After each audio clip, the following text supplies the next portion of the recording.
হে everyone, Radhe Radhe. সকালবেলা উঠেই দেখো আমার বাসি কাজ হয়ে গেছে, আর এখন আমি স্নান করতে চলে গেছি। তো স্নান করে আমি বেরোচ্ছি, আর আমার বড় ছেলে এত বাজে হয়ে গেছে জানো না, একটাও কথা শোনে না।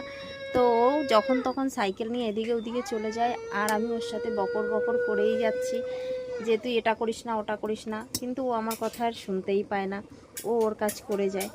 এদিকে ও সাইকেল নিয়ে বেরিয়ে গেছে, আর ওই দেখো ছোট ছেলে রাস্তায় দৌড়াদৌড়ি ছোটাছুটি করছে, আর আমি বাথরুমের ভেতরে ঢুকে ওখানে বসেই চিল্লাচ্ছি।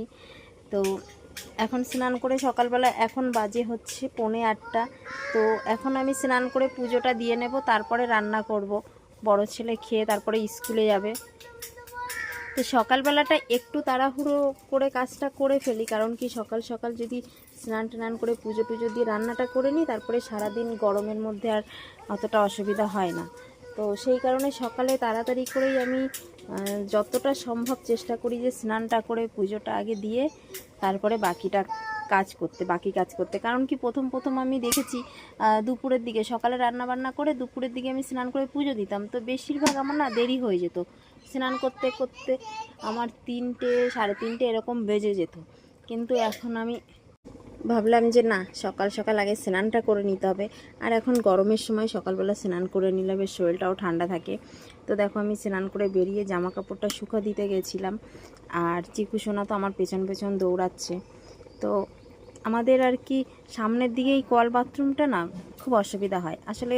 ঘরের সামনে উঠোনের মধ্যে বাথরুম একটা খুব একটা ভালো লাগে না, কিন্তু আমাদের কি করব, আগে বাথরুমটা করা হয়ে গেছে, আর পেছনের দিকে জায়গা নেই যে পেছনের দিকে বাথরুমটা করবে। তো পরবর্তীতে যখন ইচ্ছা আছে সামনের দিকে ঘর বাড়বে আমাদের, তখন এই বাথরুমটা ঘরের ভিতরে চলে যাবে, তখন আর অতটা অসুবিধাও হবে না। তো স্নান করে আমি এখন দেখো চলে এসেছি সিঁদুরটা পরতে। সিঁদুর পরে তারপরে পুজোটা দিতে যাবো। আর তার মধ্যে দেখো চিকু সোনা আমাকে বলছে, মা এটা করো, মা ওটা করো, মা এখানে এসো একটু আদর করি। তো আমি ওকে বলছি তুই চুপ কর, আমি একটু তাড়াতাড়ি কাজটা করে নিয়ে পুজোটা দিয়ে নিই, দেরি হয়ে যাবে, দাদাভাই আবার খেয়ে স্কুলে যাবে।